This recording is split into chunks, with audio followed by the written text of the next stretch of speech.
Here's a slide here. This young lady's having a difficult time here. I'm going to, and you'll see why in a moment. I embark on this lecture with a caveat to everyone here. If anyone came here expecting a presentation designed in a reductionistic, linear thinking, looking at a general topic and developing greater specificity throughout, then you will be frustrated following this lecture.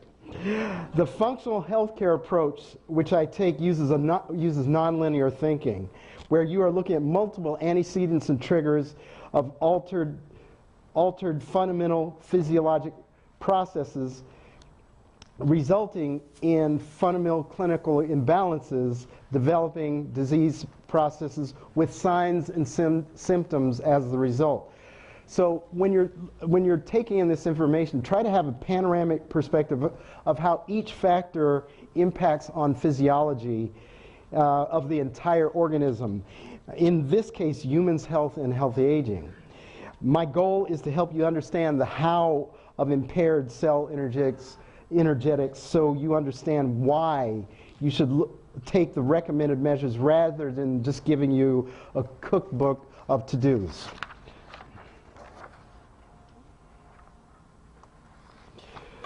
Mitochondrial bioenergetics are functional, fundamental physiologic processes that influence or are influenced by all biochemical processes. So this slide, courtesy of Institute for Functional Medicine, shows that. It's showing that we want to look at the roots.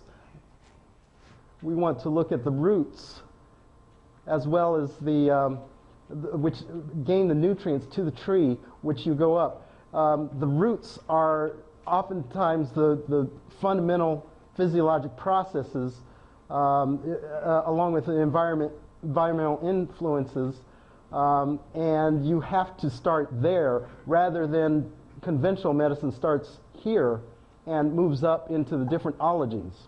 But you want to look at a deeper level. Anyway, regarding mitochondrial bioenergetics, as a result, since all tissues and organ systems will be influenced by altered mitochondrial function, oxidative processes and detoxification mechanisms in particular are significantly influenced by mitochondrial function. Therefore, we'll be taking a broad, multidisciplinary perspective, looking at multiple physiologic processes and organ systems in relation to cellular energetics. According to a January 2007 article in Diabetes Care and other studies, what others have termed diabesity has been seen at younger and younger ages. I suggest that the underlying processes that lead to increased diabesity incidence in children and adults, of course, are the result of greater in utero exposure of toxins disrupting mitochondrial and therefore overall function of the organisms, in this case, people. This statement is supported by some research studies. You can go online to bodyburden.org and look at this information. This is a organization that includes some local researchers also. But conversely, other studies regarding this information, very, very interesting. However, I realize I'm moving pretty fast, so anyway. Conversely, because there's a lot we have to cover. Conversely, other studies from more mainstream, we have to look at the totality of the literature, not just one focus. From more mainstream literature sources, they indicate protection by the placenta of the in utero fetus.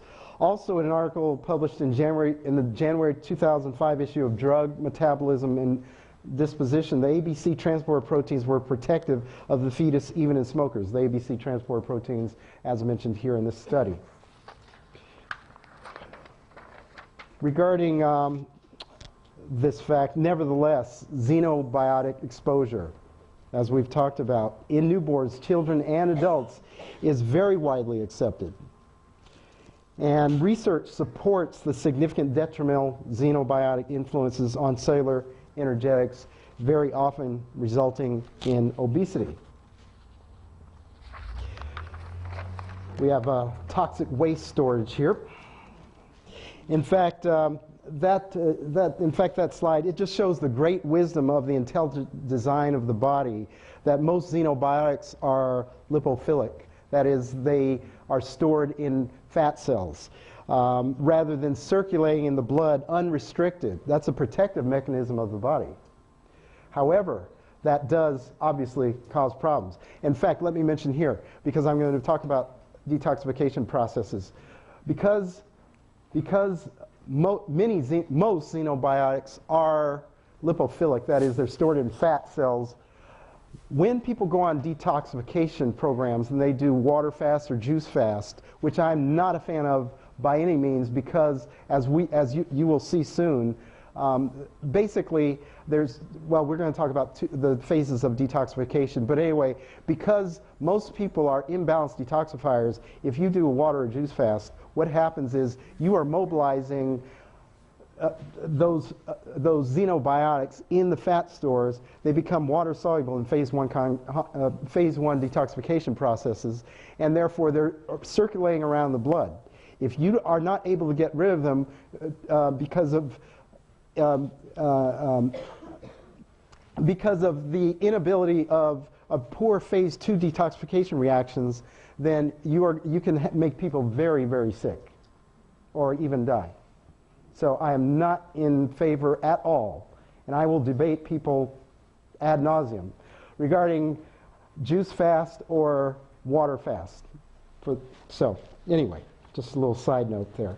I should note, nevertheless, regarding fat storage, that as a lot of us I'm sure know, fat storage in the waist and upper body, particularly visceral fat, is much more pathogenic than fat stored peripheral in the hips, buttocks, legs, and arms, as this study confirms. Do we know why that is? Yes, but I would ask, because I can really get off on specifics. If you have me go there, we're not going to get anywhere near through this material. So I would ask for at the end, because we're going to try to get through everything. As I mentioned before, the latest in-Hain studies show that 32% of the U.S. population is obese and 66% are overweight. There's references. Furthermore, comparing obesity from 1994, according to the CDC, we see in this slide that in 1994, there was not any state that had over 15 to 19% of the population, shown in the dark blue there, as obese. And a lot of the country were only 10 to 14% of the country, many of the states, people were obese. However, 10 years later, in 2004, not only do we have many people in each state more obese, but also there's actually new categories where over 25% of the people in many of the southern states are obese. Why is that?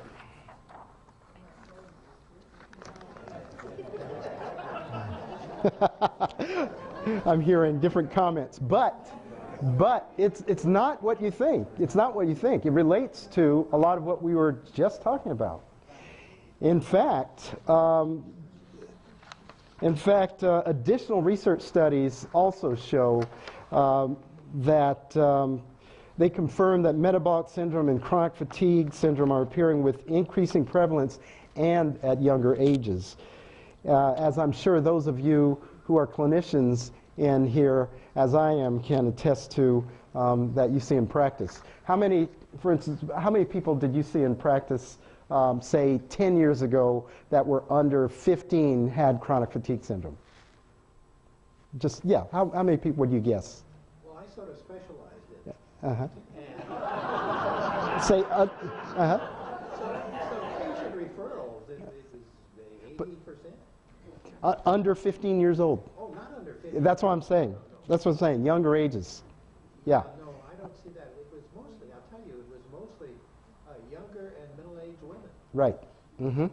But not in their teens. That's right. And how often would you just estimate you see people in their teens now with chronic fatigue syndrome, fibromyalgia, these chronic disorders?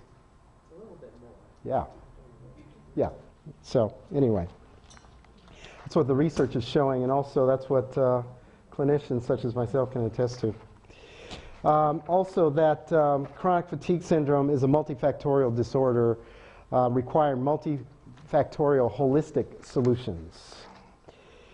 And fibromyalgia and CFS show significant immune dysregulation, which also have mitochondrial dysfunction and detoxification deficits as the underlying causes. And now I pause for a second to submit to you for your consideration, what effect will all of these chronic underlying physiologic problems have on how people age? And unless there's aggressive nutritional support and lifestyle modification, what is this going to do to our healthcare system in the next few years? So here's a patient that yeah, water fast, exactly, right, juice fast, yeah. Here's a patient that tried many things, and many people understand this in their heads, but don't implement this in their lives and healthcare providers they seek. So a lot of people are just at a loss for what to do, as this patient. Well, historically, in the research literature, looking at the alterations in physiological processes rather than focusing on the disease, this is nothing new. As we see in this article from Lancet 1949, they were talking about physiological processes and the syndrome at that time. But I wonder how much of conventional medicine paid attention to that. Well, anyway, in conventional medicine as practiced in the U.S. Today, the practice is oftentimes 50 years behind the research. As this article, published 50 years later after the previous article, attests to. By the way, again, all these slides, this whole presentation is on my website in articles, or will be tomorrow morning. So we must ask the question, what fundamental physiologic processes could account for these poor health trends and increasing health trends? Well, I submit to you impaired cellular energetics or mitochondrial dysfunction. We will explain in as plain English terms as possible the structure and function of mitochondria. I was told, I was coming in here thinking that this group was very, very well, I better watch how I say this, but very astute, very well educated, that I could really go into a lot of detail, scientific detail.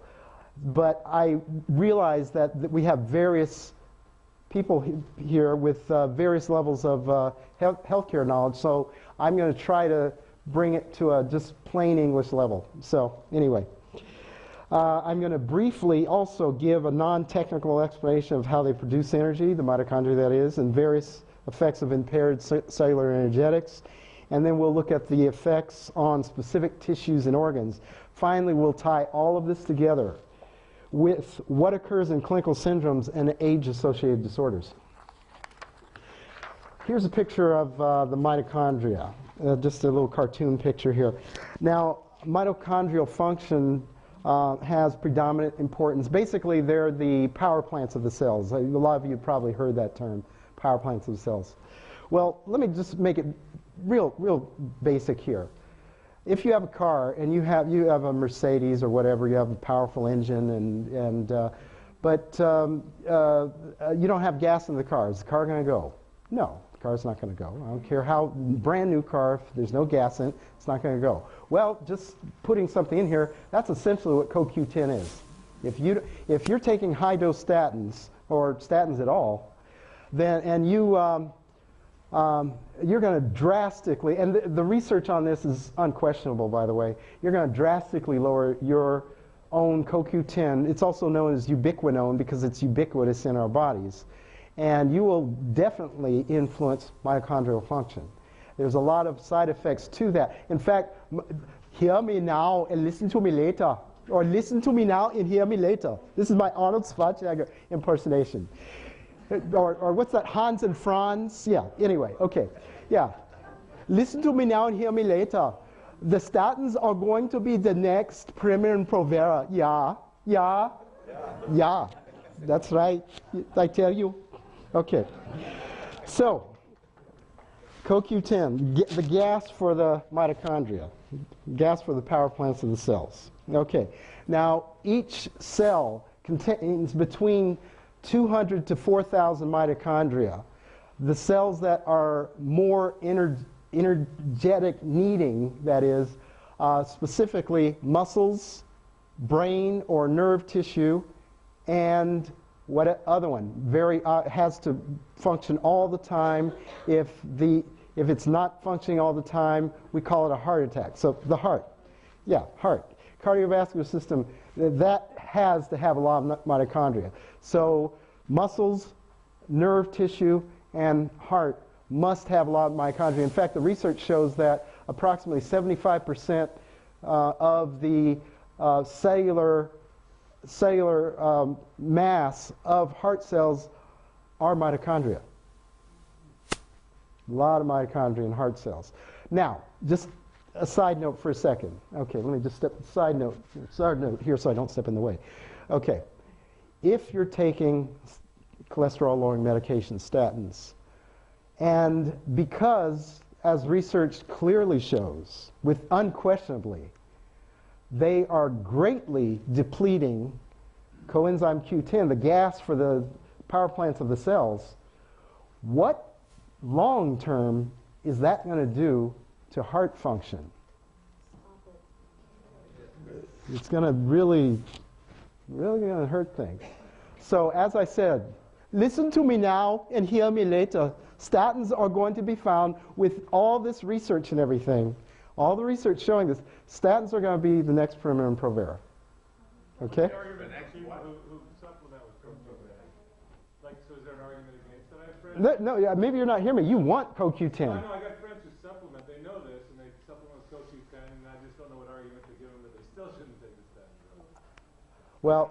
Well, for one thing, you can there are many natural methods, many functional healthcare methods, nutritional methods for lowering cholesterol that are extremely effective, and the research shows that. So, okay, 2002. There was a huge study that came out, Women's Health Initiative in JAMA. Everybody probably heard it was all over the news. Okay, that showed. Well, the research on this was showing this when this first came out in the 60s, that Premier and Provera increased heart attack risk in women. Premier and Provera, the synthetic hormones. Well, it's not estrogen. I'm not going to give it, I'm not going to call it estrogen. I'm going to answer questions later. Because okay, for now. It's a bad thing. Anyway, the bottom line, the research on that, it was showing that was where they were saying for many years, oh, it's going to help you, make you feel better, all this. And anyway, the research was showing, and then finally a big enough study where 65,000 women, as I recall, they had to stop the study because it was unquestionable research showing, I think from my stats, 41% increased risk of heart attack, 27% increased risk of stroke, and as I recall, 20-something% increased risk of development of Alzheimer's. Unquestionable. So anyway, just a side note, with the use of the synthetic female hormones. If anyone here is still taking synthetic female hormones, you need to go on my website under useful links, and I provide links into JAMA, into British Medical Journal, into the research, so you can check yourself at what the research says. So anyway, just a side note. Getting back to mitochondria. Okay. As I talked about, mitochondria are the cellular organelle for producing energy. It does that, just very briefly, does that by various processes that produce ATP, the high energy molecule. ATP is essential for cellular energy function and therefore proper function. The physical structure, and I do want to mention this, the physical structure of the mitochondria, it's a dual membrane structure. Like the cell membranes, the mitochondria, just making sure I explain this clearly, mitochondria are inside the cell. They're one of the organelles of the cell, even though there's many in each cell. There's a membrane on the outside of the cell membrane. It's called a bilipid layer. That's because it's mainly made up of lipids, which are very high in omega-3 fatty acids, by the way, in a healthy cell, that is, which is also why you want to have good levels of omega-3 fatty acids in your diet and not unhealthful levels of omega-6 fatty acids or omega-9 fatty acids for that matter. But anyway, the cell membrane is, the outer cell membrane is a bilipid layer with omega-3 fatty acids. Now the mitochondria also have a dual cell membrane. It's also a bilipid layer. However, also mitochondria also have their own DNA called mitochondrial DNA. Now, what's important about this structure here? Well, you've got a bilipid layer. Oh, very important also, the mitochondrial bilipid layer, that is the cell membrane, or the mitochondrial membrane, excuse me, are more sensitive to fatty acid damage than, or lipid peroxidation, I should say, just fatty acid damage for plain English, than the cell membrane. Also, you can get mitochondrial DNA damage separate from cell DNA damage. Since you have a more sensitive membrane in the mitochondria to lipid peroxidation or fatty acid damage, then won't that also leave a greater susceptibility to mitochondrial DNA damage? The answer is yes. That's what the research shows. Anyway, I'm not going to go into, there's different processes on how cells make energy. I don't think I'm going to go into any of that. They're called glycolysis and oxidative phosphorylation. I'm not going to go into that. But what I am going to briefly talk about there is that energy metabolism occurs, again, there's this dual layer membrane. Basically, what's important to take home from this is that the energy production outside the mitochondria is a lot less than the energy produced inside the mitochondria. I mentioned about the ATP molecule, the high energy molecule that our cells use for energy. Only 2 ATP are made outside the mitochondrial membrane here, and 36 ATP are made inside the mitochondrial membrane, going through the citric acid cycle and through oxidative phosphorylation and electron transport chain. That's all I'm going to say about that. And you can ask me any more detailed questions later on. So, anyway, what's also very important to know is that detoxification reactions are greatly energy dependent as well as greatly nutrient dependent. Cellular detoxification occurs in all the cells of the body, it better. Or as we were talking about earlier, as Denise was talking about chloramine.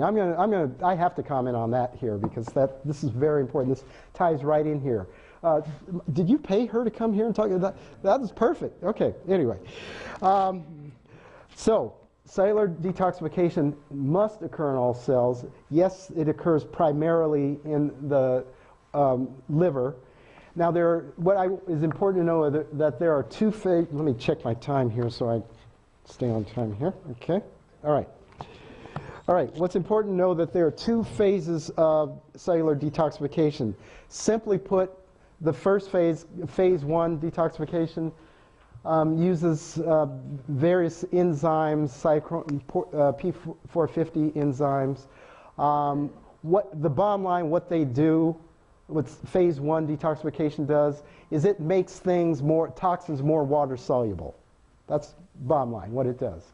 So say if you have a pesticide and it gets into your body, and it does, as we saw previously through that Body Burden website, and also other research, even mainstream medical journals show very clearly all of us do have pesticide residues in our bodies.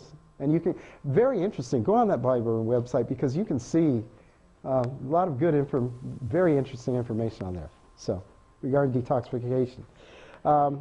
Anyway, so say a pesticide gets into our cells, and all of us do have it, if we live in a perfect environment, as perfect as you can get here, you're still going to have pesticide residues in your system and in your cells. And the phase 1 detoxification, basically it makes those pesticide residues inside your cell to detox, to get rid of it. It makes it more water soluble. Now that's a good thing, right? Well, to an extent. If you have the pesticide residues for this example, as a toxin, getting out via phase 1 detoxification primarily, and not going into phase 2 detoxification, you're going to have things that are more water soluble, which were stored in the fat cells, which is actually a protective mechanism to have the toxin stored in the fat. So it's not floating around your blood, circulating around, getting all over everything, damaging everything. But anyway, if you have imbalanced detoxification processes, water-soluble substance circulating around, and you don't get it out to be excreted going into phase 2, then you can have some very significant health problems as a result of that. And I've got to mention chloramine here. I'm somewhat familiar with that, but knowing the periodic table, I started thinking halide. On the periodic table, that's a halide. And then, Denise, you mentioned that that's an iodo acid, which again, it's a halide. What's that going to do to sex hormone binding globulin and therefore thyroid function? That's going to significantly influence thyroid function. What happens when you influence thyroid function? Then you're also going to significantly hinder mitochondrial function, because the thyroid, the conversion of T4 to T3 as directed by 5' deiodinase enzyme is going to be hindered, and you're going to have thyroid problems. When you have thyroid problems, you are always going to have mitochondrial energetic generation problems. So just very interesting. Also, as a side note regarding the chloramine, with more Giardia, as the research on their website, again, I'm going to give that again because I'm going to check that myself. That's www.chloramine.org. Giardia and other protozoa are not really taken care of.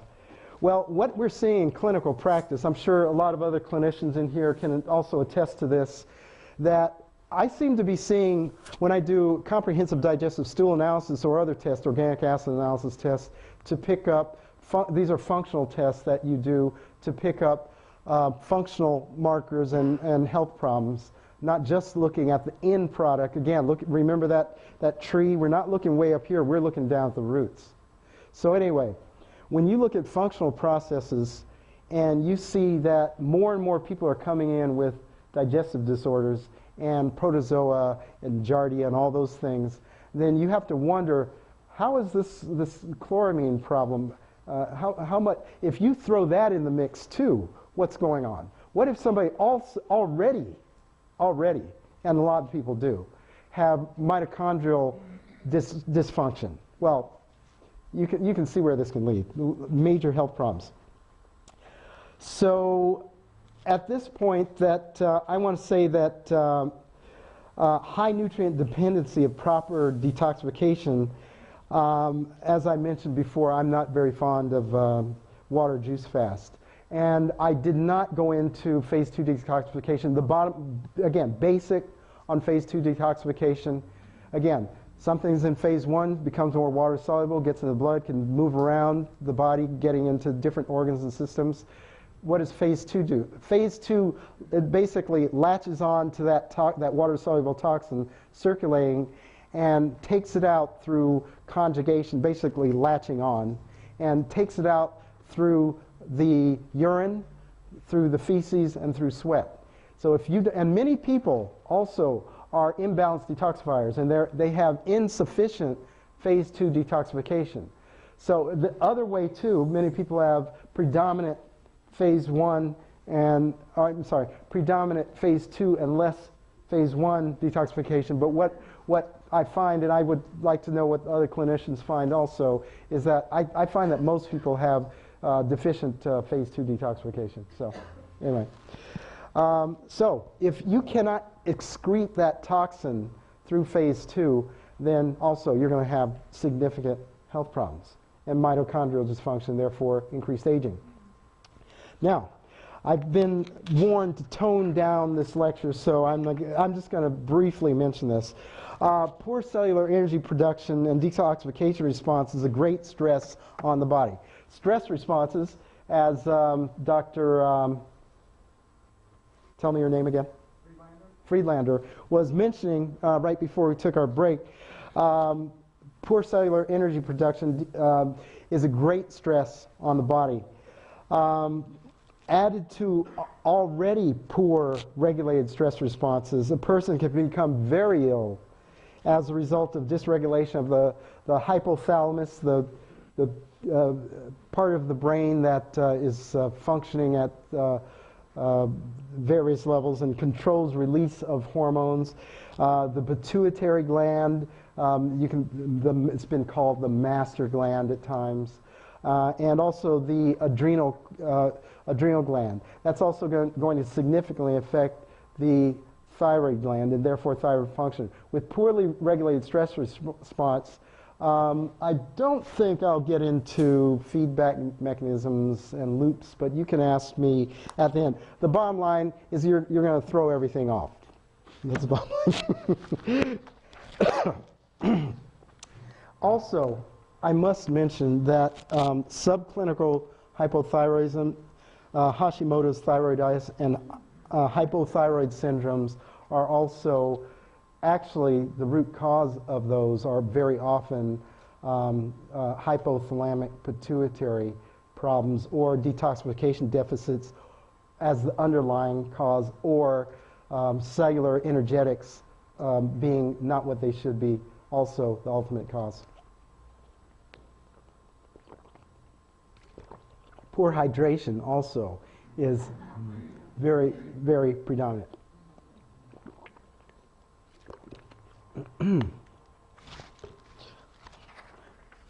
Moving on. This can get technical. Basically what this slide illustrates is that system-wide dysfunctional effects as a result of underlying cellular energy deficits and the interrelatedness of the effects on the body. I'm going to briefly go into this. I'm just going to make it real simple though. You have stressors, physical illness, nutrient deficiency, or emotional stressors, real or imagined.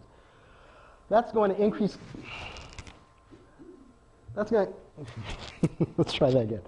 That will increase cortisol. With increased cortisol, you'll have multiple detrimental effects if it's chronically increased. First of all, cortisol opposes insulin, thereby raising insulin levels.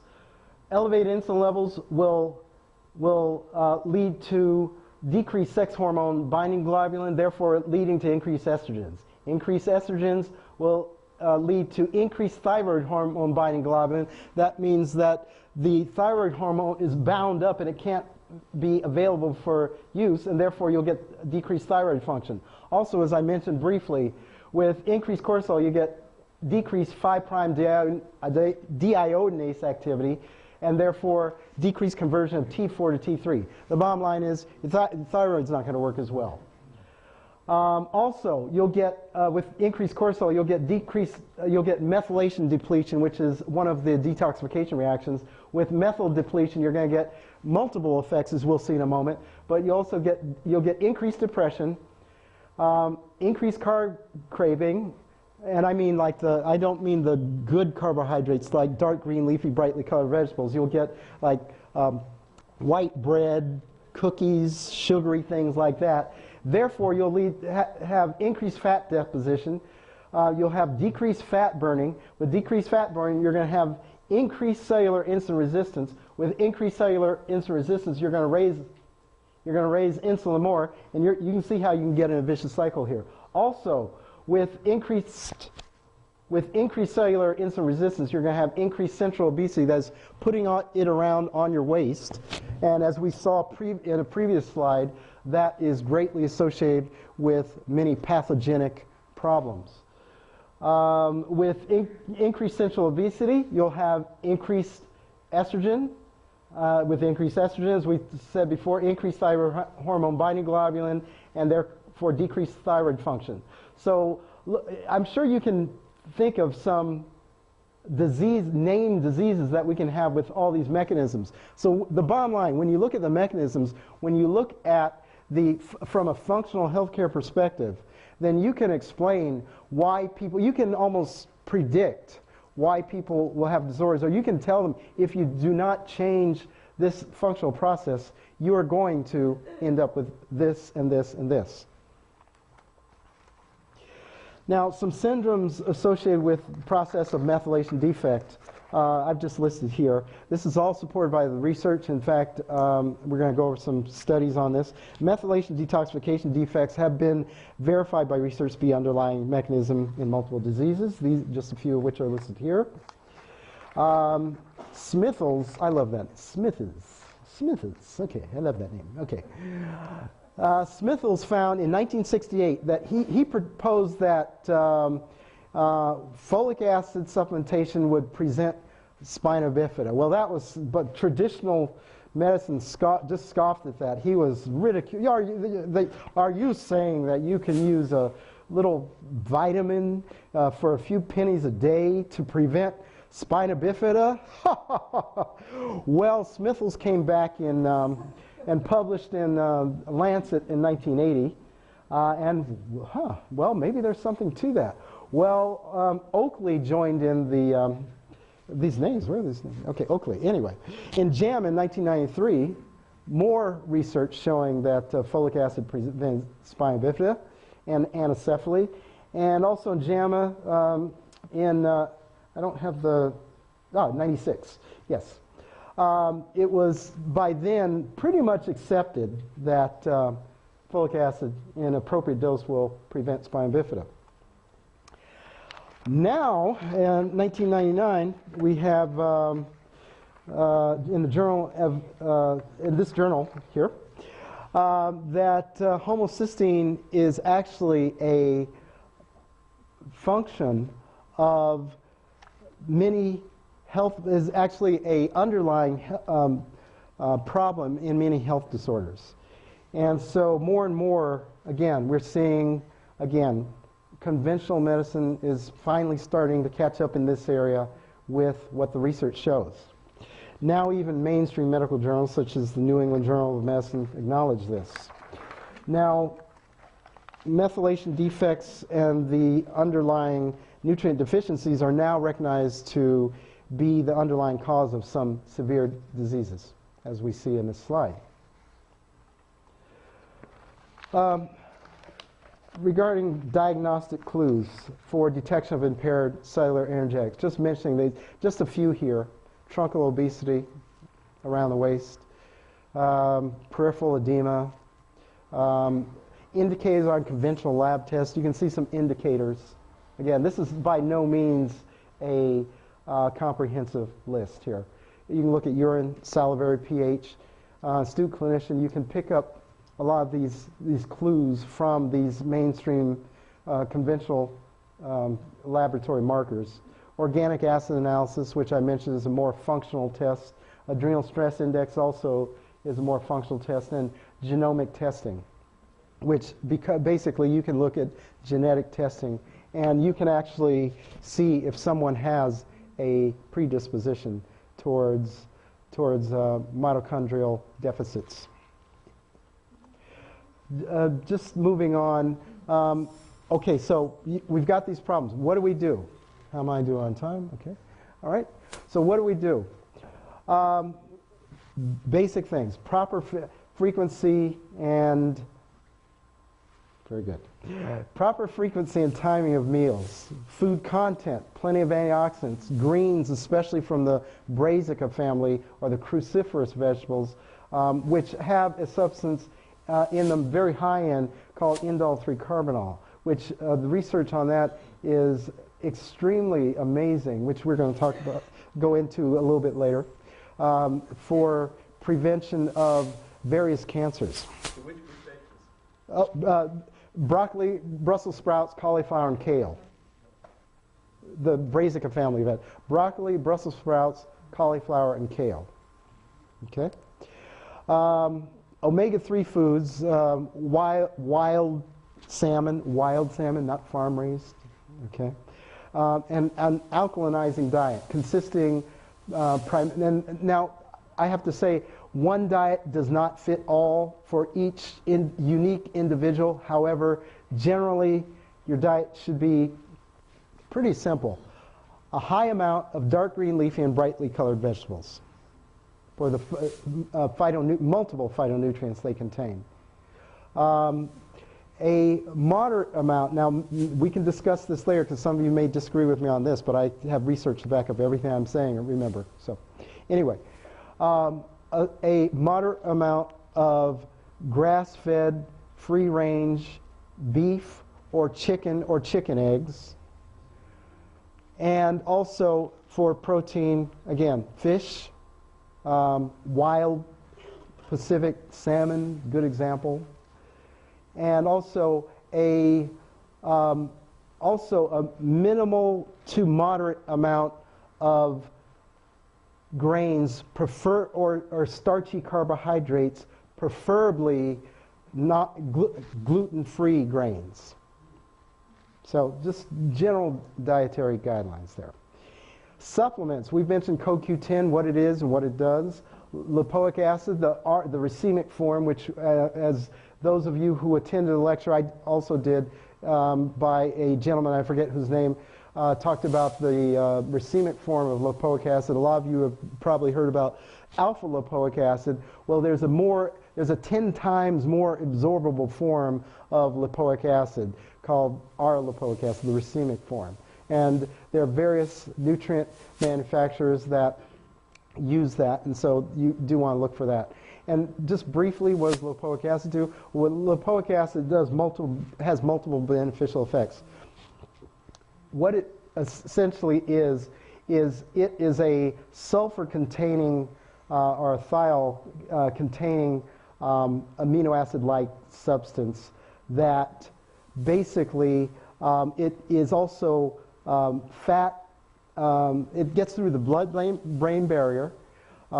It's fat and water-soluble, and it has very powerful antioxidant properties.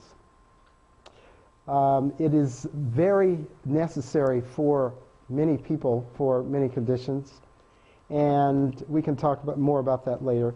NAC, what's NAC? N-acetylcysteine, very important because that's very much involved in detoxification reactions. L-carnitine, that's an amino acid. What that basically does is it grabs onto fats outside the cell membrane, helps bring them in and bring them into the mitochondria to be used for energy. Vitamin E, extremely powerful antioxidant. And of course, vitamin C. High dose vitamin C, very beneficial. And vitamin D at a dose to raise and maintain blood levels between 40 and 80 nanograms per milliliter. That's why I'm not giving an amount of vitamin D that you should take, though various research studies do say, they point to that to maintain a relatively healthy man of approximately 175 pounds at a blood level, vitamin D blood level of at least 40 nanograms per milliliter, you must take in about 4,000 to 5,000 units of vitamin D. So, but what you want to do is you want to go with what the blood shows to bring it up to a healthy range. You don't want to just have a cookie cutter approach. Roger Williams, in the concept of genotropic disease, Lancet, 1950. Way back then, even that article, which was published, by the way, 3 years before discovery of structure of DNA, he alluded to the fact that nutrition has a role in many genetic disorders, which it greatly does. I'm sure a lot of you know very well Bruce Ames and the literature that he's published. He also very much talks about that. I think his art was in the American Journal of Clinical Nutrition, 2002. The article, am I still on? Yeah. Okay. The article that he published, I think it was like a 100-page article with references. Excellent article. American Journal of Clinical Nutrition, 2002. And you can go on my website and actually link into the American Journal of Clinical Nutrition. Look it up for yourself. Check what I'm saying. Lifestyle mitochondrial resuscitation, stress management methods. Organized, disciplined lifestyle. Sometimes that's not mentioned. If you're going to be doing all these things, but you have a hectic, crazy, disorganized lifestyle, what's that going to do to your stress levels? It's going to raise it way up. So that's a very important thing to consider. Controlled response to life stressors. I cannot control. I can control very little of what goes on outside of me. I have some control, but very little.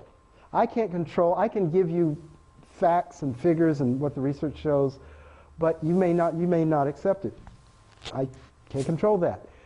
You have to not worry about what you can't control and just do the things that you can.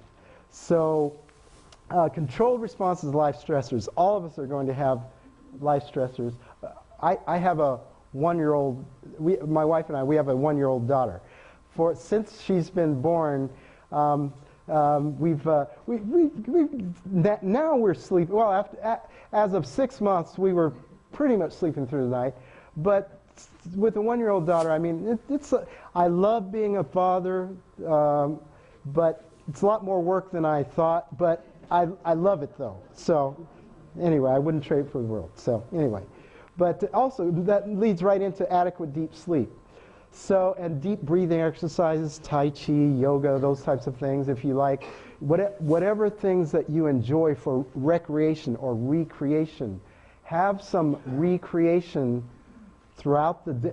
Once a day, have some time, and that we're always working. I'm very busy. I'm writing, publishing things, trying to get things published, submitting them to research journals, lecturing, practicing, trying to help people with their health. I'm very busy, but I make it a point to get time daily to have some recreation, some recreation, whatever it may be. It may be just playing with my daughter. It may, I like working out. So anyway, which is it leads into the next recommendation, exercise. Everybody needs to exercise.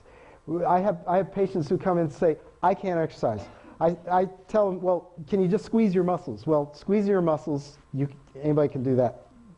A lot of people can't do that unless you're paralyzed. But anyway, everybody can do some type of exercise. So exercise is very important and very necessary for optimal health.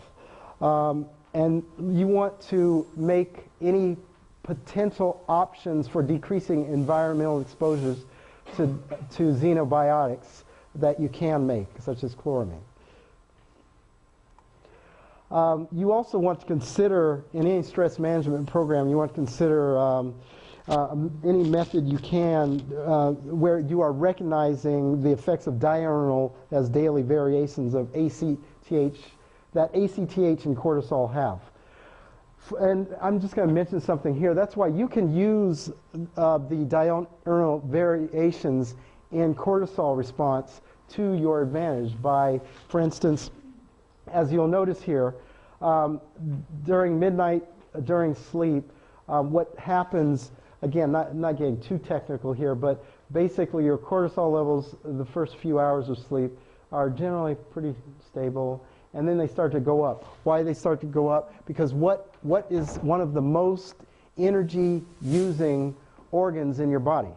Your brain. So, through the process, your brain has, you're not eating during the night, you should be sleeping during, you shouldn't be eating during the night, you should be sleeping during the night. And what happens is, over a period of time, your brain needs to get energy from your body somewhere, and it's going to do it through a process called gluconeogenesis. And that is influenced by cortisol starting to go up. And in fact, normal cortisol levels tend to be highest early in the morning, which they should be. That's as a result of you not eating during the night and your body using that elevated cortisol to produce more glucose so that your brain can keep functioning, because your brain has to keep functioning. So you can use that to your advantage. How you can use that to your advantage? You can plan your exercise time in the morning so you have increased cortisol, and so that you are modulating that cortisol effect with exercise. Also, what happens early in the morning, during the night, during deep sleep primarily, you get increased growth hormone. With increased growth hormone is basically it helps repair and restore your bodily functions, all bodily functions. That elevates during the night with deep sleep.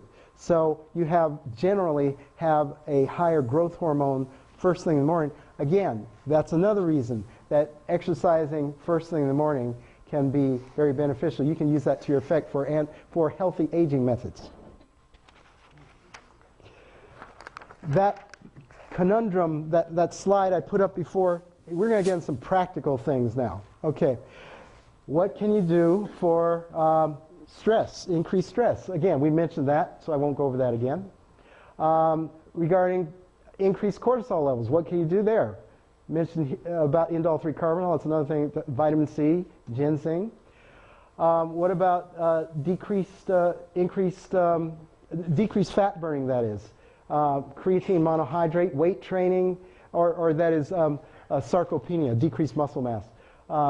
Creatine, weight training, small frequent meals can lead to increased fat burning, and using aerobic exercise and frequently balanced meals can also lead to increased fat burning, thereby lowering cellular insulin resistance, and thereby increasing insulin sensitivity here. And you can also, again, use exercise, frequent balanced meals, zinc, chromium, garlic you can use for increasing insulin sensitivity. This is by no means a comprehensive list. This is just some practical bottom line tips that you can use. And again, remember this slide and the previous slide is on there, so you can link them up and see, okay, why use this for those who are not as astute in healthcare as some of us may be. Anyway, so just tips. I've put practical tips here of what you can do to to influence underlying processes to your benefit. General tips. Now I'm going to get real practical here. General tips. You want to plan your meals and snacks. Okay? You want to plan. Planning is one of the things, again, an organized lifestyle is very important, and planning makes all the difference in the world as far as decreasing your stress response. Plan exercise into your day. Speaking of small, frequent meals and healthy snacks, excuse me.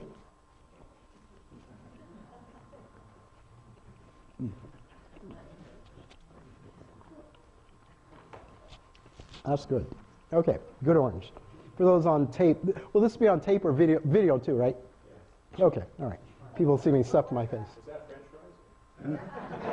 Definitely not. Orange. Okay. Okay, another real life tip. We're going to do real practical from here on. Okay, start good nutrition from infancy. A lot of my patients I see are mothers, and they ask, well, do you do things with children too? Well, absolutely, yeah. And you want to start good nutrition. Just some practical tips here. You want to prevent development of damage to the intestines. If you want to start with introduce low allergenic foods first and progress to more allergenic foods later. So while weaning from breast milk, preferably, you want to first start with green vegetables, specifically the cruciferous vegetables. And I'm not going to read slides to you, so you can read through that slide yourself. Another real life tip: start good nutrition from infancy. You want to try to develop habits towards healthy eating with your child. You want to use antibiotics only when absolutely necessary. You can, with a young child, and I'm going through this right now, expect an occasional, especially within the first 3 years of life, cold and flu and mild ear infection. That's not a problem. Why? Because what does the research say? The research says that those children who have 2 or 3 colds, within a reasonable number of colds and flu in their first 2 or 3 years of life, have decreased incidence of asthma. Why is that? Well, you can ask me maybe later regarding Th1. In fact, there's an article that I wrote in the article section of my website that basically explains Th1 T helper cell response with the immune system. And the bottom line is that you want a balanced immune system response. Well, if your body is not allowed to deal in a natural, healthy way with the bugs around, then you're going to have increased susceptibility to asthma and autoimmune diseases because of imbalanced immune system response. That's the bottom line. And the research clearly shows that. So if your child's temperature is, and we're going to talk about that, you could hold your question right now. Bottom line is that if the temperature of the child is, say, under 102, just kind of watch and do the things. You can use arabinogalactans, which is a beneficial sugar-like substance. Again, probiotics. We started our baby on probiotics the first week of birth, because bottom line, probiotics, they're the good bacteria, the beneficial bacteria. There are different strains of them, which we can get into at the end of the discussion later. But you want a baby's immune system is not poorly developed, it's developing. And so you want to give controlled exposure of the infant, of the bacteria that their bodies are going to have to encounter and deal with over their lifetimes. You can strengthen their immune system by giving them a controlled dosage of beneficial bacteria, i.e. probiotics. And we can talk about that more. Water, as I talked about before, green tea is also great. But anyway, water is the largest chemical compartment of body cell mass. One of the things that I do in my office, we actually measure what's called bioelectrical impedance analysis test, where you can measure body cell mass. Don't mix that up with body mass index or BMI. That's completely different. Body cell mass is one of the factors that is extremely important in healthy cellular function and also associated with healthy cell membranes. So anyway, we can't use our thirst as a gauge to how much water we need. So drink up.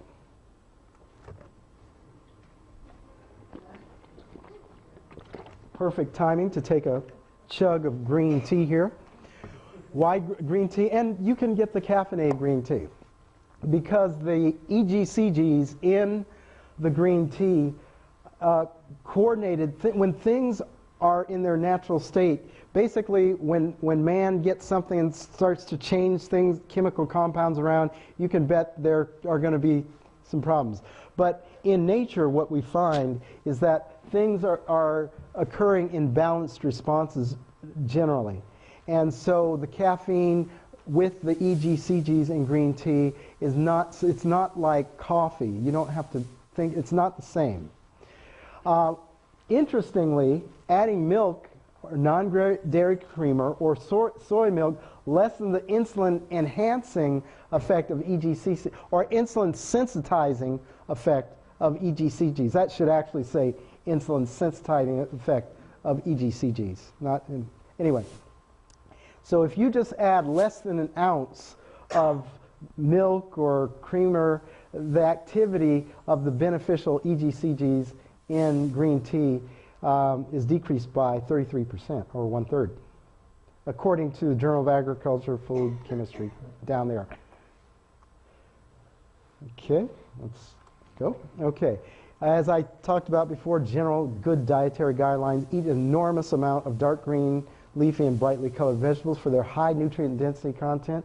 Aim for some of this in all meals, yes, even breakfast. The only way regarding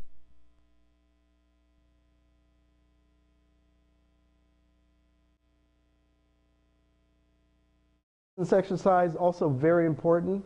Women, I see a lot of times, in fact, I used to be a long time ago, I'm 49, by the way, so I have to tell people that because sometimes people think I'm a kid, especially if I take my glasses off. But anyway, but if I do that, then I'm doing this, so you know I'm older. Anyway, sarcopenia, that is decreased muscle tissue, the tendency for decreased muscle tissue as you get older, called sarcopenia, is predominant and in our culture, and so you want to continue with resistance exercise even as you're older. In fact, a study reminds me of a study that came out in I forget the exact reference, but there's a study where they took 70 to 80-year-old men.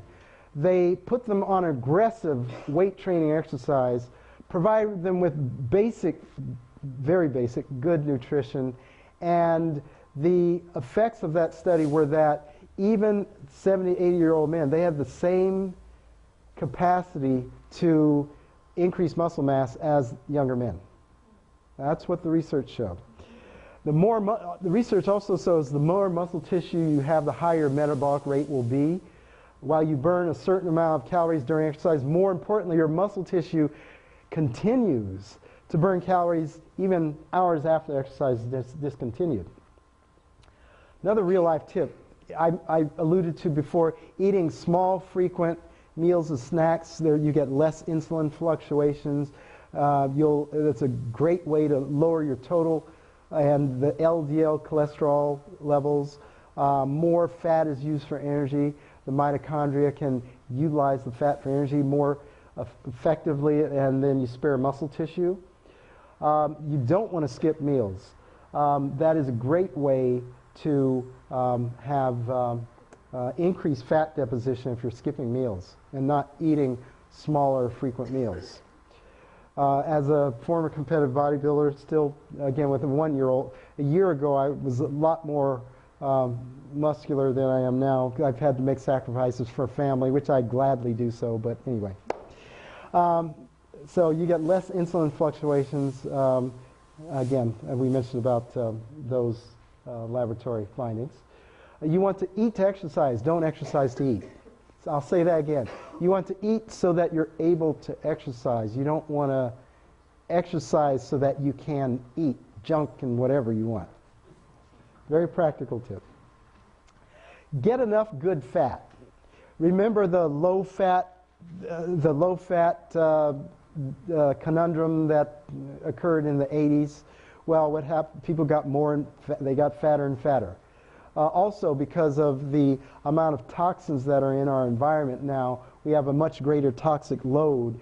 And as the research shows, I don't know if I went through that slide, I was trying to go fast, but anyway, there's the research shows that it is not only the effects of people not eating so well, but also the effects of the environmental toxic load that we have now, significantly influencing diabetes. So I'm going to move on from there. You can read that yourself. And you don't want to, as a chiropractor, come in, you don't want to neglect energetic or structural misalignments. Acupuncture, the electrical activity of changes seen in acupuncture meridians demonstrate a change long before pathology appears in the cells and tissues, as the research shows.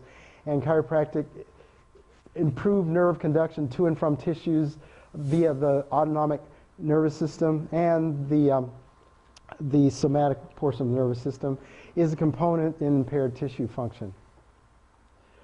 And with that, I hope that this presentation has been enjoyable, humorous, informative, enlightening. And again, there's a great amount of information on my website, and I encourage you to go there. Thank you.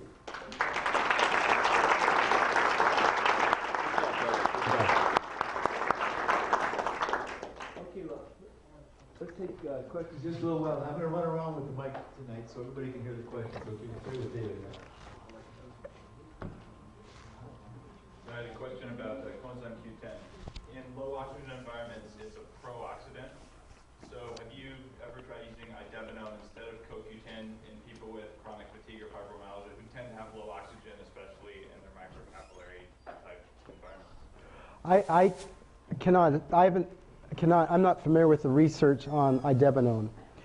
So I cannot say that I've seen research on that. So on that, I cannot comment. However, what I would comment on, when you provide, if the person has adequate antioxidants in their diet and you are enhancing the mitochondrial function and also enhancing the detoxification mechanisms, that you will oftentimes, even using CoQ10, under those conditions, that can be beneficial. Okay. Anybody over here? Okay.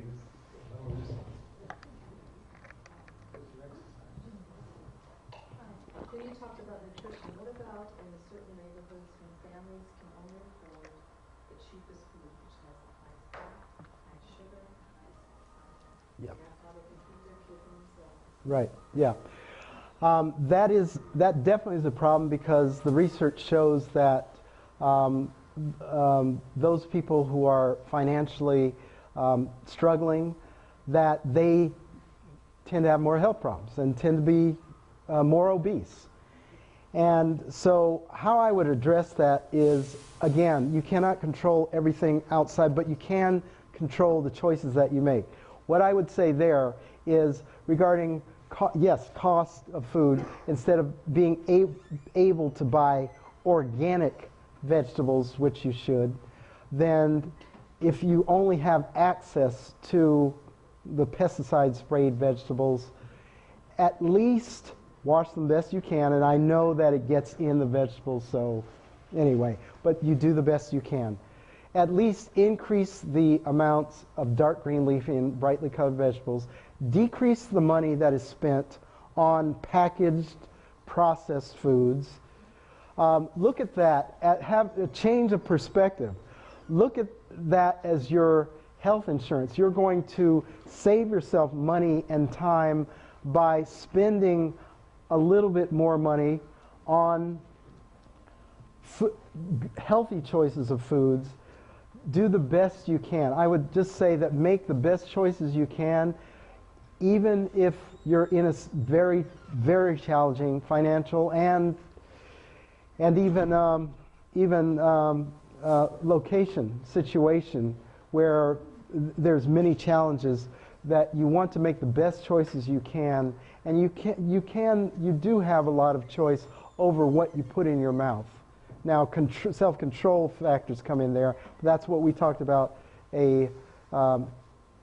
Self-control is a big part. I was just discussing this with a nutritionist from UCSF. Obviously, steel-cut oatmeal, organic, is great for lowering your cholesterol, fiber, immune system, etc. Is oatmeal gluten-free or isn't it gluten-free? And the second question would be, can you give us a formula and calculate how much CoQ10 you need based on your weight, age, etc.? Okay. First question, is oatmeal gluten-free? At this point, no. It's effectively been tainted with gluten through processing through different plants. So effectively, no. Second question, that's the bottom line regarding oatmeal. However, because oats have so many beneficial properties as people can tolerate. For instance, the person who may be having financial and situations, because of the benefits of oats, then I would say it's better than wheat. Better than wheat. Okay. Exactly. Mind if I put in a plug for the Bill's muesli? My formula for my breakfast, the muesli right down in there. Oh, okay. Basically rolled oats. Okay. And it's really good stuff. Okay. All right. So, second question regarding the CoQ10. Objectively measuring the amount. Basically, I recommend everyone use CoQ10. The way I measure objective what people need is I do a lot of, I don't like to guess, I like to test.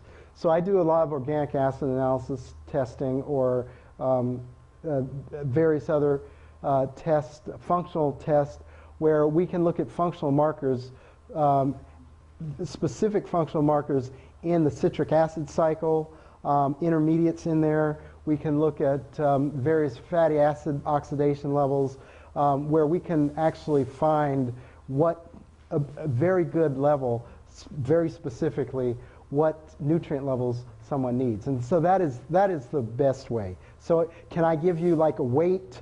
A person weighs this much, male or female, this much CoQ10? No, because but generally, I can give you generalizations. Generally, I like pretty much everyone to start around at least 60 milligrams CoQ10 a day, at least. If someone's on statins, bump it way up there. I'm talking way up, like maybe 300 milligrams to start. I like all your recommendations. My wife and I follow. I'm looking forward to seeing your baby list. I think we do that too. I even agree with you on water fasting for fat people. Spring solstice coming up. I'm going to do a 3-day water fast. It'll be my 6th in a row on the solstices. Okay. The very first time I did it, I noticed my heart pounded more during it. Mm-hmm. I think that was what you were saying. My body was releasing more toxins and had to do it. Everyone since then, though, pulse stays normal, blood pressure stays normal. The only thing that drops is my blood sugar, and on the morning of the 4th day it crashes, and that's I have to start eating again. So my question is, what else could I look for to see if my body is doing anything harmful? The reason I do it is the same reason I meditate in my sleep. It's an idea of like the body repairing itself, gastrointestinal tract. But I'm interested in your antipathy to it and what I could look for. Okay, all right. Well, I'm coming from a functional, again, looking at underlying processes, coming from a functional health perspective. The underlying process is to maximize phase 1, phase 2 detoxification processes. That is a very, very energetically utilizing process. And that's one reason. So you need and very greatly nutrient utilizing process too. When you do not have the energy present, or you do not have the nutrients present to enhance, balance phase 1, phase 2 detoxification, then you can have significant problems. Now, especially for those people who have a significant amount of fat tissue, which I can see you don't, that can be very dangerous, because you can greatly mobilize the fat stores of various toxins, and many people have significantly predominant phase 1 detoxification. When you do that, you're mobilizing a lot of toxins that are going to be circulating around in the blood, and you can have significant health problems, in certain instances death. And so if someone is heavy and has significant or even relatively normal amount of adipose tissue, that can be something that is very dangerous. So that's how I respond to that, according to the research. You had that one slide that had a lot of cortisols on the top, and it caused all these problems.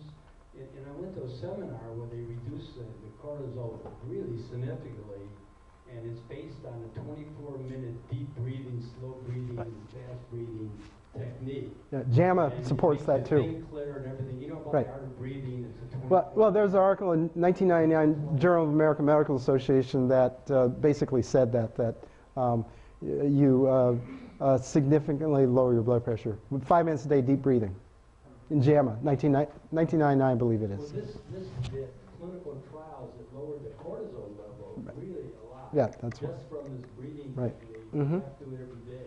Is that enough to do to get through these other things?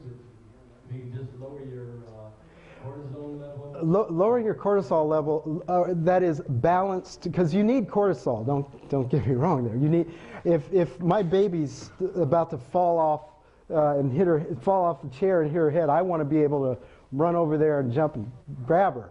So along with adrenaline. But anyway, so you need cortisol, but cortisol release at an appropriate time in the appropriate amount. Again, orthomolecular, the right molecule at the right time. So cortisol is not bad orthomolecularly. However, if you have chronic elevations, then that can be very much problematic, as shown here. So yes, I'm familiar with the research on that, and I would very much agree. To answer your question directly, from the research I've read, again, 5 minutes a day of deep breathing was an independent risk factor for reduction of blood pressure, according to an article in Journal of the American Medical Association.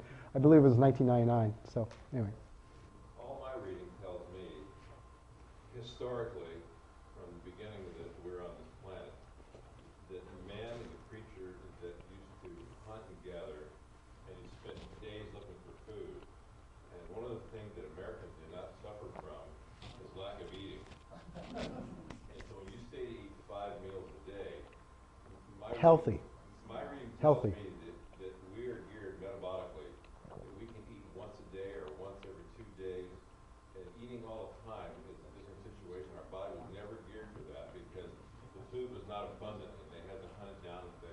If they killed something, they ate it. And that went on for 2 days or 3 days, whatever it was, and they had to keep traveling all the time. So now, when we eat, it's like Thanksgiving all the time. We're having Thanksgiving meals continually.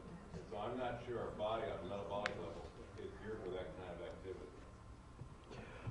I appreciate your comment, your perspective, and I respect that, but I totally disagree. Number one, the research does not support what you've just said. And I looked at tons of research, and the research does not support that whatsoever. That is a great way to put on fat, eating once a day. And also, you're coming from a premise that I cannot support. You're coming from a premise that I'm sure many of you may disagree with me here, but I don't believe in evolution. I believe in creation. So I don't believe in cavemen or anything like that, because you basically, if you look at creation, if you look at the science, really, if you really look at the science, look at the complexity with the mechanisms. First of all, the illogical science of evolution dictates something. It dictates entropy. How do you cannot support evolution with the second law of thermodynamics. That is bullshit. So anyway. Anyway. Okay. Sorry. Next question. Hey, now, wait a minute. We really don't want to get into that discussion Mhm. because we have other agenda tonight. As I said, I'm But I just want to take one more question anyway, because this is the time when we're supposed to close, so yeah, okay, it's good time. okay. Okay, Ed. Okay, I'd like to make some comments about cholesterol, statins, and nonsense. First of all, it's been now reported in the literature that when you force cholesterol below 100, total cholesterol below about 150, you're predisposed toward Parkinson's. That's probably because all of the toxins are coming out of the fat. Second, That's one reason. 5 to 15% of people suffer severe side effects from statins, which include especially muscle wasting. Third, the very best drug for reducing cholesterol and increasing HDL is niacin. B3, vitamin B3. Niacin. That's very dangerous, Yeah. but niacin that your body will take as 2 doses a day, so that it's cleared rather quickly from the liver. And if you can build your body tolerance up to about 1.5 grams at each meal, you will find that you can get an HDL to total ratio, a total to HDL ratio around 2, and a very reasonable total HDL. And it's cheap as hell, and it doesn't have side effects. Right, absolutely. Great. Absolutely. Absolutely.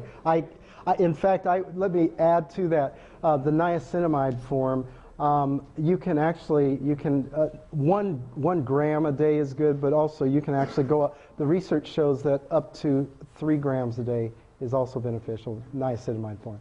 So. Yeah. Well, let me just thank Doug, because I tell you, he really understands this stuff. I mean, I've been studying it for 15 years, and I'm of course learning a lot from this talk.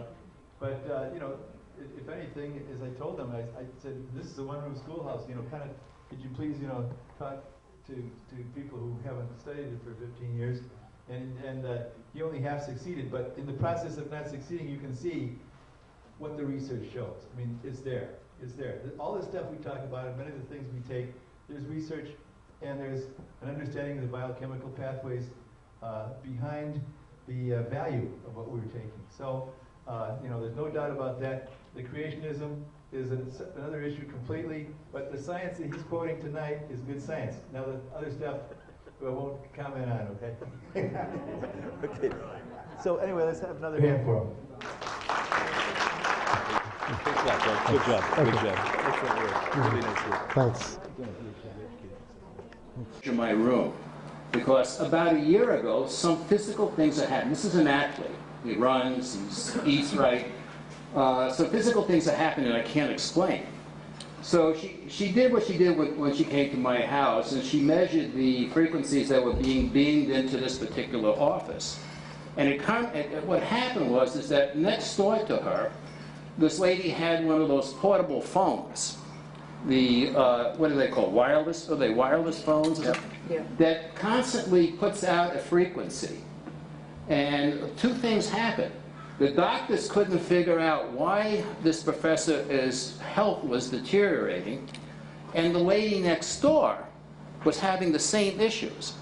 And so the interesting thing was that when they pulled the phone out, because when she took this little device that she has that measures radio frequencies and cell phone frequencies, she was able to isolate it down because it had a pointer on it to that particular phone. Now that was the second story I heard about this. Another story I heard that a woman had chronic migraines only in her house. And again, they did the same research on that. Not a big study, but they isolated down to the woman next door who is having the same similar type of phone. So you got to be careful what kind of phones that you use in your house. We pulled out all our phones in our home that were, handheld, walk all over the place, 300 yards. Because she came to our house and demonstrated to me how harmful they actually can be. Now, one of the guys that lectured here, is it Goldberg? Burton Goldberg? Yeah. We went to his house, and he was in Tiburon, and we measured his room. And guess what happens? He has sleep problems at night. In fact, his girlfriend doesn't even stay in the same room with him. She doesn't like to stay in that room, moves to another side of the house. So this is the 3rd time this happened. We isolated through measurement with that little device that what happened was that lady next door, the people next door, have this similar type of phone that beams this constantly seeking information on the outside, and at such a frequencies that causes disharmony inside the body. So stress is not just in the emotional things that go on with us. It's the stuff on the outside that's constantly impacting us. And what Professor Hobbs had told me last night is that, you know, before the 1900s, we didn't have all this stuff. And all of a sudden, our bodies are being bombarded by all these modern devices. And we love it. I mean, it's so great to have all these things. You can walk around, you go to Starbucks, you go anyplace, do your homework, do your research. But I'm not sure if our bodies are able to handle this stuff. So some people's immune systems, she says, are stronger than others, and they have no downward trend. Some people's immune systems are compromised need all the help they can get. So the research, she's having a big battle. She's actually involved with several lawsuits up in Canada where they don't want to have they want wireless-free areas because she said some people, she said in her study, have to move away from the city to the country because their immune systems are so compromised they can't stand these vibrations that are coming out there. So my point of bringing this up, these portable portable phones that you have in your house, just to check to see what frequencies they're being and whether they're constantly searching out for something, some kind of information going back and forth, because they could be damaging you and you may not know why. Thanks. Okay, well, you know, this may be true, but the thing is, when they study it, they don't get results. That's the thing. Well, that's the problem with the whole thing, is that there's not enough studies right now to justify it. And that's why Professor Howard, she's like on the forefront. She's stepping out there, and it's difficult for her. What's her specialty? What's her field? Environmental sciences. Okay, Jim, You can type in Magda Havas. Magda, M-A-G-D-A, H-A-V-A-S, under Google, and you look up her research. Studies the telephone industry. Yes. Yeah, in fact, this all started with the Electric Power Research Institute located here in Palo Alto, as a matter of fact, because they're actually there to disprove the negative effects of electromagnetic fields. So their head researcher, which was later interviewed on TV, suddenly wasn't their friend anymore because he found out in a corridor coming out of Denver, there's a corridor of childhood leukemia that was way off the charts higher than anywhere in the country. Yeah. And all these homes were built along the high line wires, right nearby, within 600 feet. Okay, where's it? I want to see that article. Go to the Electric Power Research Institute. You may be able to find it. And then here's another anecdotal story. This lady brought her mother out to San Francisco to live with her. She was in her healthy 80s. Within 1 year, she developed a brain tumor and died. So she said, Jim, she's one of my old customers, she said, could I borrow your electromagnetic field meter? And I said, sure. In fact, let me just come over and see what's cooking. So I measured where her mother slept in the living room, and it was, remember, anything over 3 milligauss, where they measure these electromagnetic fields, can cause DNA damage and potentially cancer. I went to the bed where her mother slept, and there it was, pegged over at over 100 milligauss. Which is extremely dangerous, which is about what a regular cell phone is when you have it up to your head. That's why your head gets warm, like a microwave oven. Really? So she says, oh my God, that was probably the reason she died. And I said, well, you better explore further why it's so high here. So we went to her bedroom and there's nothing. So we went downstairs into the laundry room area, and there were all the power boxes for the entire apartment building right under the bed where her mother was sleeping. So she managed to get PG&E to come out to confirm, in fact, it was a field that was there. And then the landlord did a double copper cage around it, which helps to a certain degree, which is called a Faraday cage to cut down the electromagnetic fields. Yeah. Okay, and don't forget, I forgot the crock for my water jug, so I filled up a bunch of glasses. So if you get thirsty, just fill them up yourself, or I've got some poured there. And don't forget to go to our website, smartlifeforum.org, to see some of the 66 videos. This will be the 67th that we've shot in these my last 5.5 years or so being with the group here. And there's a lot of good, practical, timeless information, so thank you very much. What about the That's good. BioPro dots? Excuse me? The BioPro dots that you're supposed to put on portable handsets and the cell phones? They're supposed to mitigate net damage? Yeah. I don't know. I don't want to cover that. Okay, can you do it briefly though? Yeah, I'll make it real quick. One of the guys that comes to Smartware is a researcher at Stanford University. I forget his name, but he always sits in the front there. And I asked him about all these cell phone devices. And he said to me, he says, most of the stuff doesn't work. But some of you electrical engineer types here will understand it better than I do. He said if you get a ferrite ring and you attach it to your cell phone on the wire, it actually will work a lot better than any of these things called BioPro, anything like that. BioPro has a lot of anecdotal stories and it's multi-level marketing, nothing wrong with that. but you get too many these anecdotal stories. But this guy from Stanford University used to work for Tiller. If you guys know, for Stanford, Professor Tiller was the head of the physics department out there. William Tiller. William Tiller. And he said to me on the phone last week, he said, all you need, and some of you electrical and engineering guys said again, well, no, you get a ferrite ring from Radio Shack. Will do better than any of those little devices that you stick on your phone or a pen store. Good to know. Okay. Now let's see, Ken, are you electrical engineer?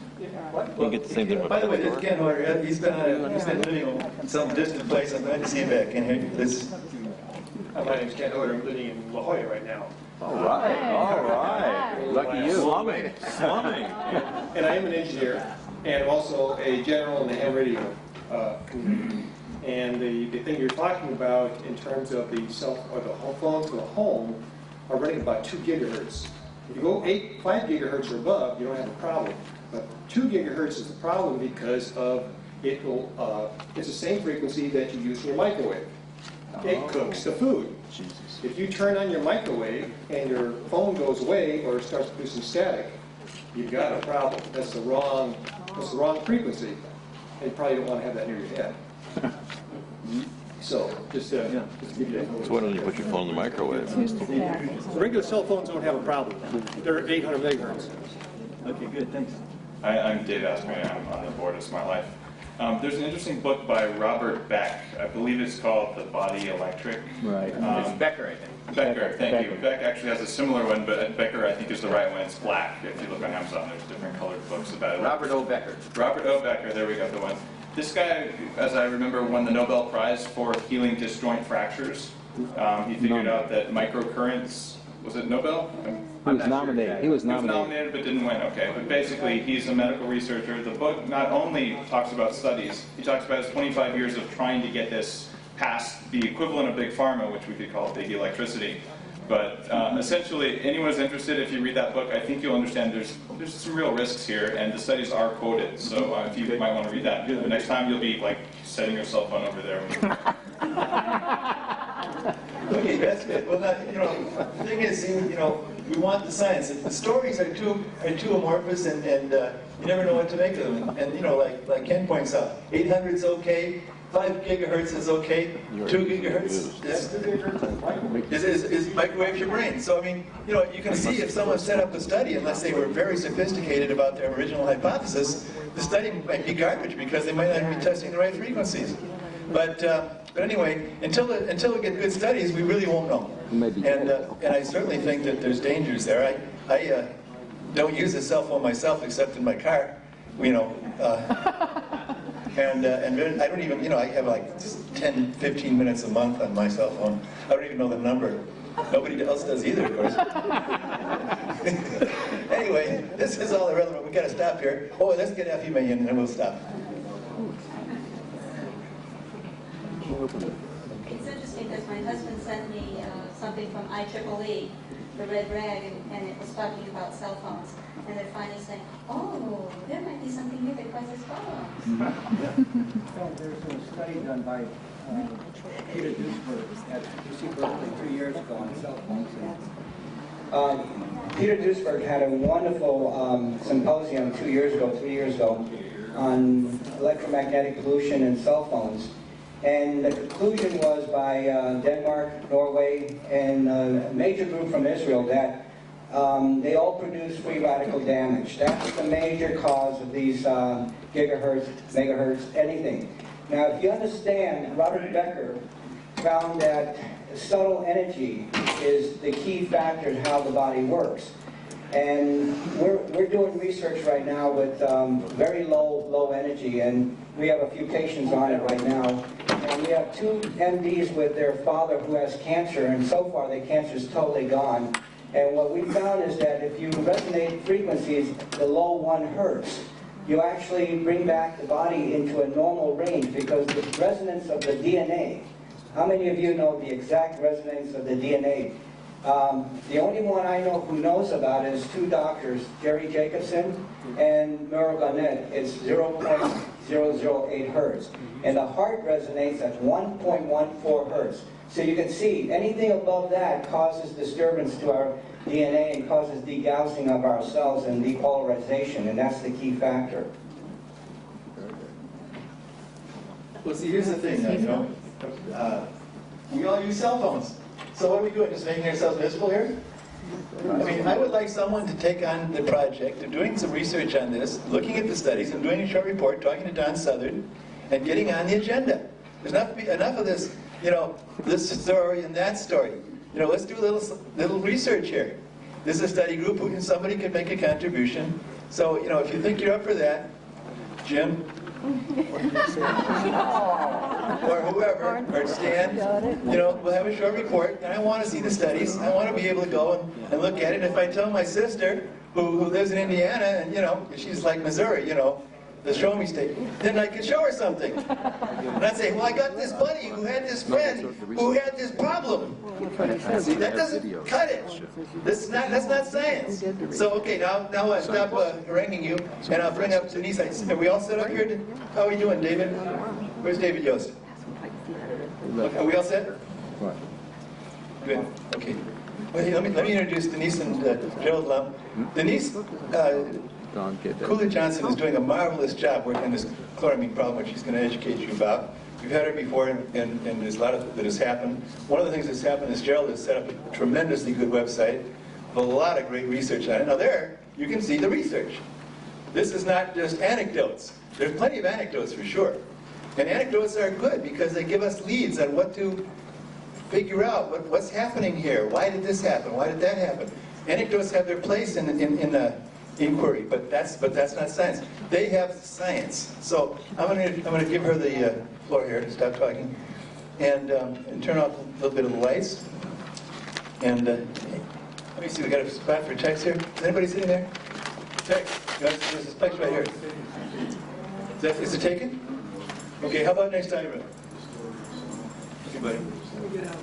Or I can bring a chair down if you want to. Tex is still getting over the Vietnam War, so but he's one of our best guys. So, hey, buddy. Okay, here you are, Denise. I want to thank you for inviting me back to talk about this issue. I'm Denise Johnson-Kula from Citizens Concerned About Chloramine. It's not on? I don't know. Can you hear me? Yes. Okay. Our organization is a grassroots nonprofit group. We started because many people in the Bay Area, when chloramine went into our water supply on February 2nd, 2004, people started having strange skin, respiratory, and digestive problems that boil down to two things. Irritation of the skin, which can start with just minor dry skin, cracking, bleeding, and then inflammation, which can be pretty intense.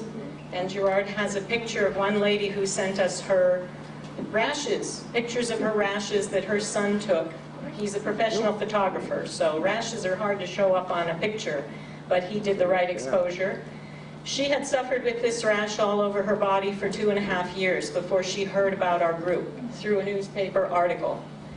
And she contacted us, went off the water, immediately saw improvement.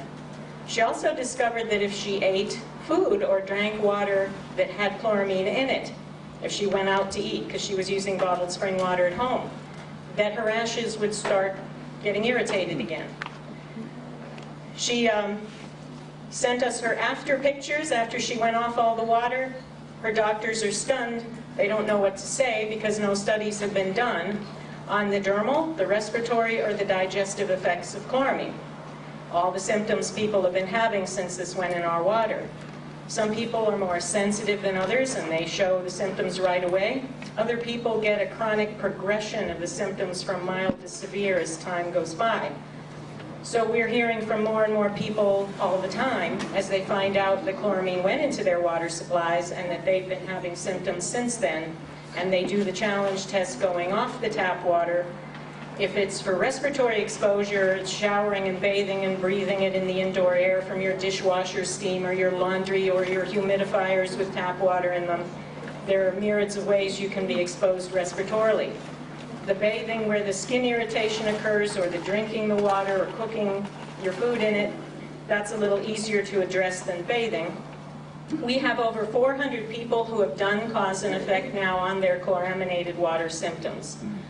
Doctors are having a hard time linking these symptoms to the water because no studies were ever done. So we have lobbied with all of our assemblymen and our senators locally to have a bill done, and Ira Ruskin has introduced a bill, it's AB 559, to get those studies done that have never been done. The skin, the respiratory, and the digestive studies. The mechanism of irritation is that chloramine is a known dermal irritant in industry.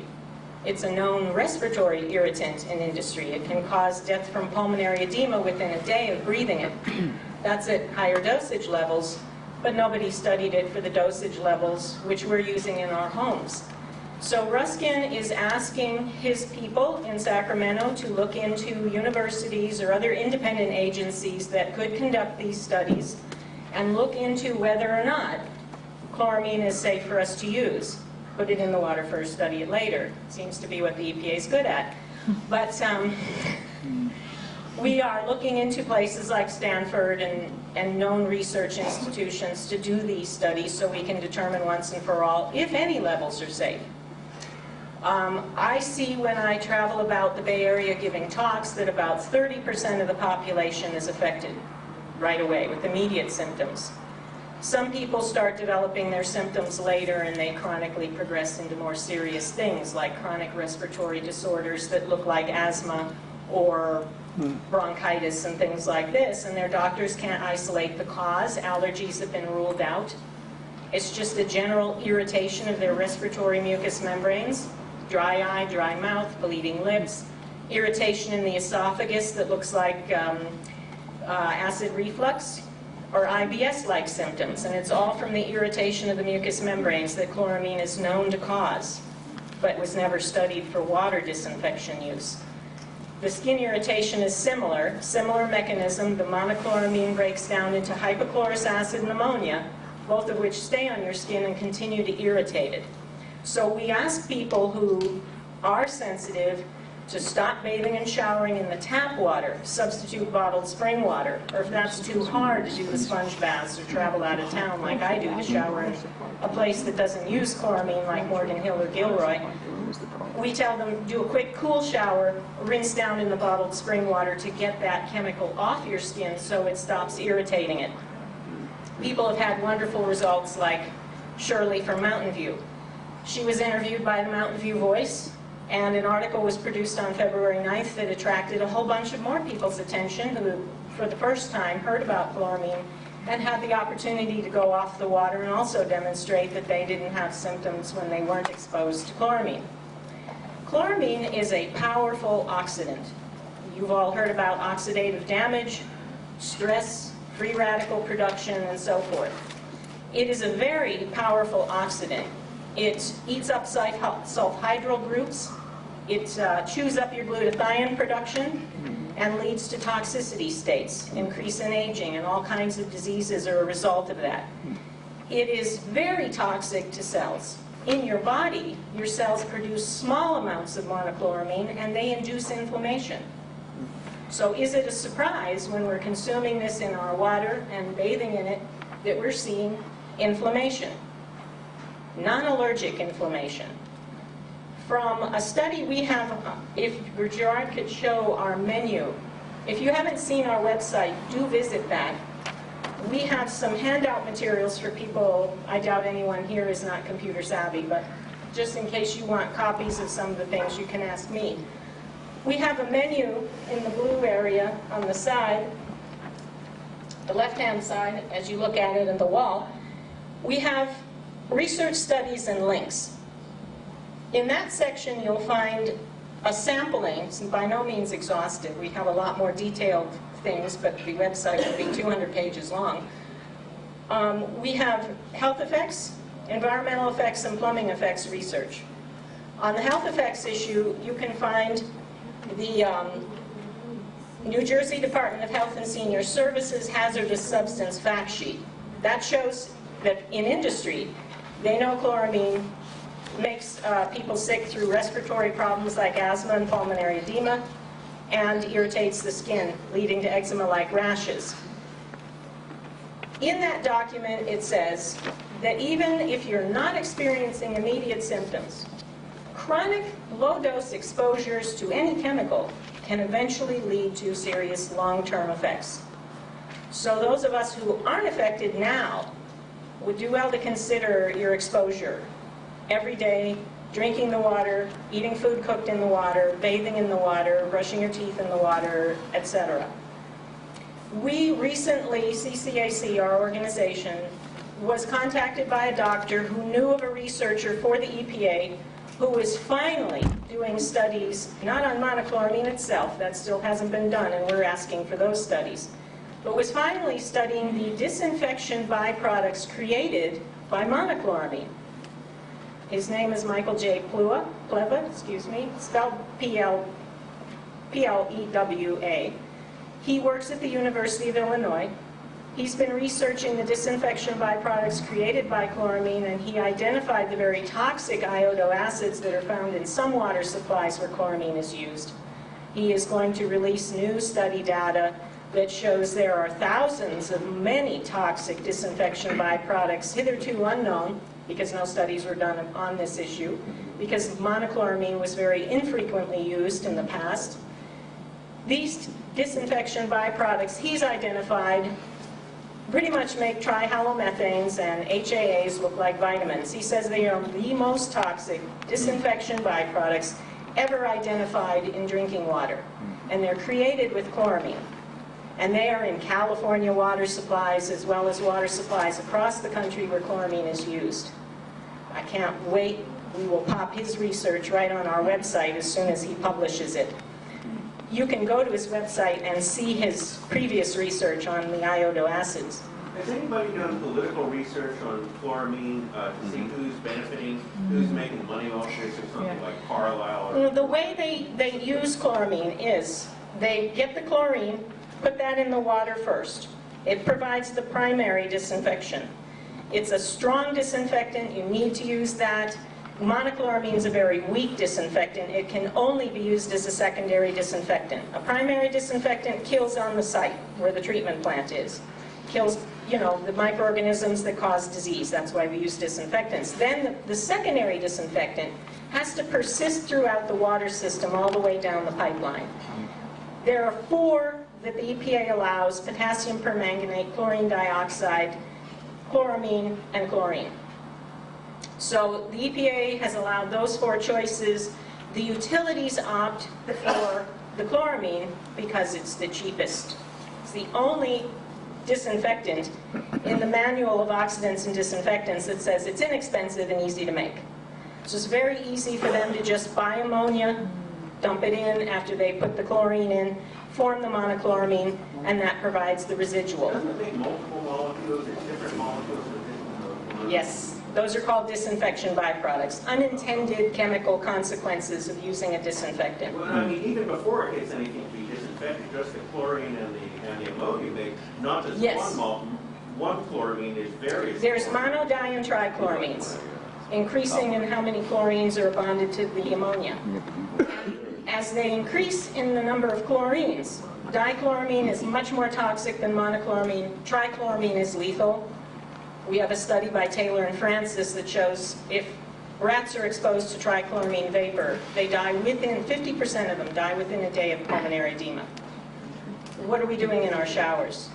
The things that increase di-trichloramine, temperature, you heat the water like you do in a shower, aerosolize it like you do in a shower, pH changes, the more acidic, the more di-tri you get, and increasing chlorine to ammonia ratio, which happens when people mix well water with surface waters, like Santa Clara Valley Water District. Not to scare anyone. Another thing you might look at, last year I had to refill my swimming pool, and the water was green when it first went in. And the fellow who's filling the pool dumped a couple of gallons of chlorine in the water, and the water cleared right away. Yes. And he said that for the past few years, Hetchy water has been green. Yes. Now my thought is... That's from the chloramine. Produces a green tint. Yeah, but my thought is that if it's not strong enough to kill the algae, they have to keep it down because they know it's so bad. wells is it though? It's not, oh, Maybe it's not a very good disinfectant. it is not. It is the least effective disinfectant on the EPA's allowable list of disinfectants. Monochloramine, according to the World Health Organization, is 2,000 to 100,000 times less effective at killing E. coli. Have we heard of the E. coli problems? That is linked to the chloramine. It's a long story. And rotaviruses, respectively. It's not killing Giardia and Cryptosporidium. We've had some outbreaks on Hetch Hetchy system. I've heard anecdotal evidence in hospitals that E. coli and Giardia are a more frequently seen problem. All because we have a less effective disinfectant down the pipe system. In theory, if your water mains don't break, don't have leaks, and you don't do plumbing repairs, you have a sealed system, and your residual disinfectant should take care of things, because they've used a primary disinfectant that's strong, chlorine. However, road work, and now they're replacing all the pipes, we're injecting bacteria and microorganisms that cause disease back into our pipe system. Water mains break, junk gets in. The chloramine does not kill it as well. It's a very weak disinfectant. That's a good question. And also with swimming pools, you have to change your disinfection practices. You have to compensate for the monochloramine, the ammonia load coming into your pool, making the water green, with more chlorine treatment. Then the chlorine binds with that ammonia in the chloramine, making the diantride, which come off the pool surface in the form of vapor, that we associate with chlorine as actually you're smelling the chloramines, especially the diantride. No, it's the chloramine. Chlorine has a bluish tint. The chloramine leaves a greenish tint. But our water is full of algae. It is one of the precursors to the disinfection byproducts that the EPA is regulating. Our organization recommends that instead of using an untested chemical as a disinfectant, that they apply the technique of coagulation, sedimentation, and prefiltration with carbon and membrane filters to remove the algae and organic precursors to the trihalomethanes and HAAs that the EPA is worried about, thereby removing them from the water system before they use chlorine, which is a safer, tested disinfectant and can be used at much lower dosage levels. And the benefit of the consumer, it eventually peters out in the distribution system after killing the disease-causing organisms, and you get less chemical at your tap. Where we used to have residuals of 0.2 milligrams per liter of chlorine, we now have 3.0 milligrams per liter of chloramine, and it is almost impossible to remove through filtration, and extremely expensive for bathing and showering. I've read that if there's any source of lead in the Yes, we have an article, Los Altos Town Crier reported that Los Altos Hills is now out of lead compliance. In other words, lead levels are too high in Los Altos Hills since chloramine went into their water at higher dosage levels. Yes, yes. It increases lead throughout the distribution system by about 70% higher than it was before. Yes, it leaches it out of your copper pipes with the lead solder, out of your brass fixtures like spigots and water meters. And the combination of metals, brass, copper, and lead, actually causes a galvanic reaction that increases the lead leaching way beyond what you get with solid lead pipes. Wow. So we have real problems we're looking at for the homeowner in terms of lead leaching into your drinking water and leaking pipes costing you a lot of money. A couple more questions? Yes, I want to get... What's the website URL? It is www.chloramine.org, and it's on that blue flyer, along with a lot of other information that we have there in front. Lady, Vern, let's hear from this lady right here, if you don't mind. Yes, ma'am. What about selling local water? Water filters are very problematic. You have to completely remove the chloramine. Very extensive carbon block filtration, followed by a reverse osmosis or cation filter. The carbon block filter removes the chlorine part of the chloramine molecule. The cation in reverse osmosis removes the ammonia. I talked to engineers from major water filtration organizations like Source One, Culligan, US Filter, NSF. They said even with the most extensive and expensive water filtration, they cannot guarantee really good removal of the chloramine. So you're looking at putting in a $15,000 whole house filtration system and then maybe not getting the chloramine out. Plus you have yearly maintenance of those filters because they have to test it and change them all the time because we have a fairly high dose of chloramine in our system.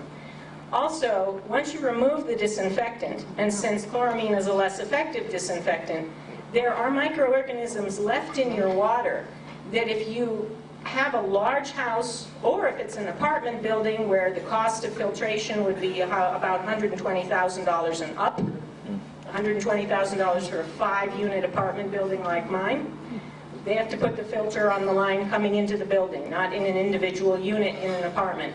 So you're looking at affecting everyone in the building, very high cost maintenance, and then the larger the building, the more likely there's going to be bacterial regrowth in your pipes. And in Maui, they had a disaster with chloramine. People had put in whole house filtration systems protecting themselves from the chloramine, and they were having Legionella diseases break out, black fungus, and pseudomonas. Dr. Mark Edwards swabbed shower heads and whole house filter systems and found all these disease-causing microorganisms growing in the filters. So then people were getting sick from the microorganisms that our disinfectants are supposed to be killing. That's the problem with filtration. I recommend for sensitive people, use your bottled spring water. I recommend to everyone, fight this before there's nowhere anybody who can afford to move will be able to move, because chloramine will go into every water supply.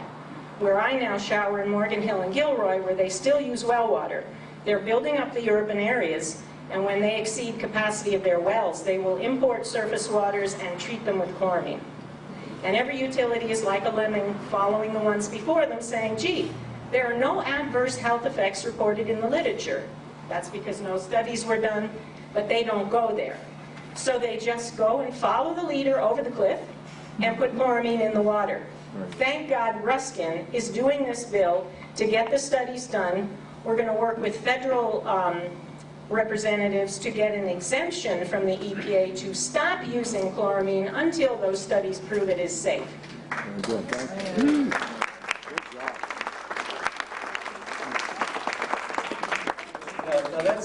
These people really deserve it. Let's have a bigger hand on that.